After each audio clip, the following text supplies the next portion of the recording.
You need to have good food. You need to have good wine. You need to have good service. And all of those factors play in. But the most important thing is the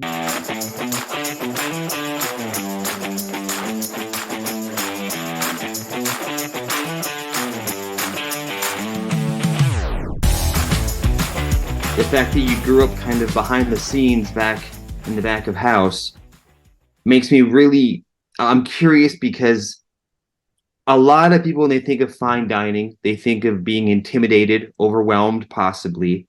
And because you very much grew up in the system, so when a couple or whether it's a date night or a special night like an anniversary or a business dinner, do you have any tips for how to take that fine dining experience and make it really truly memorable for some customers who walk in who might not be, they might be in awe or shy or nervous? How do you take that experience and really make it memorable? Well, I mean, first of all, we talk about fine dining.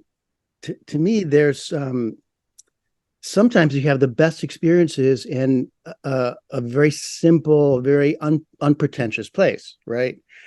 And when I was working at Chanterelle, I was there for 3 years, a little over 3 years. Every August, the restaurant would close for the month, and most of the staff would go off on a gastronomic tour. And I went with some of my colleagues there to France 2 years in a row. And we would go through all the 3-star Michelin restaurants.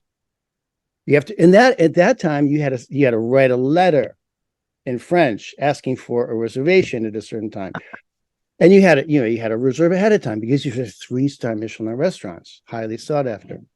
So we would do that. And like 3 or 4 days a week, we would be eating in these fancy restaurants, sometimes lunch and dinner. It's crazy. But there would be the down days too, right? When you're just like traveling somewhere, you're going to a different part.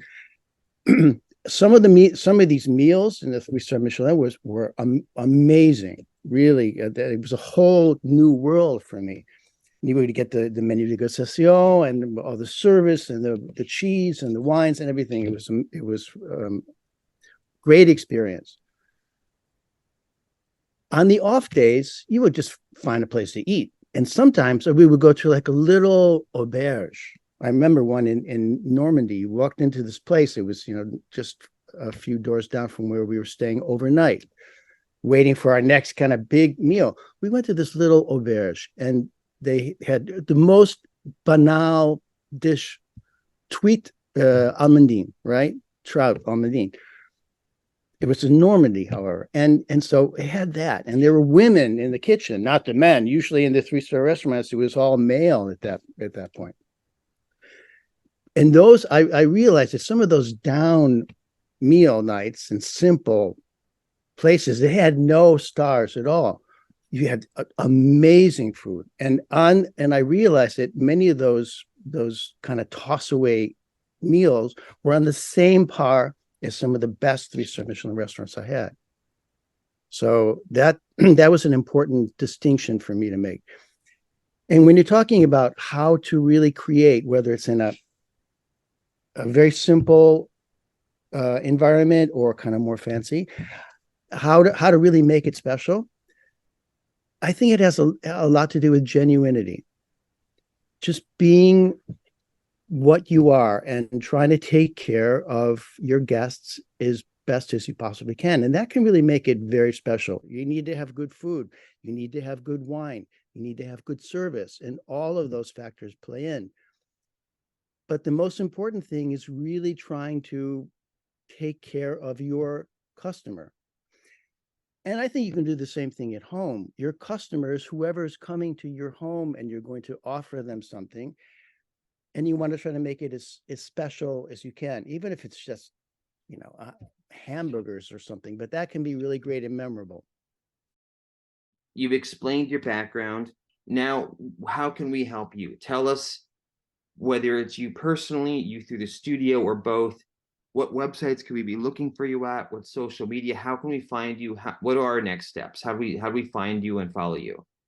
Well, one of the most important things is check out the website for the New York Wine Studio, which is and it's very simple. It's not a big site, but it talks about the programs, the IWS program with the schedule there mapped out, and the 4 individual classes. So take a look at that, and it is newyorkwinestudio.com, of course.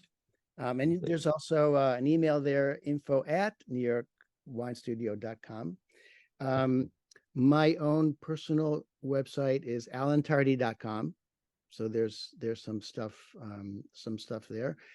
And I'm on pretty much, the main social media platforms, although I have to admit I don't always add a whole lot of stuff to them, because I'd rather do it kind of in a more direct, let's put it that way,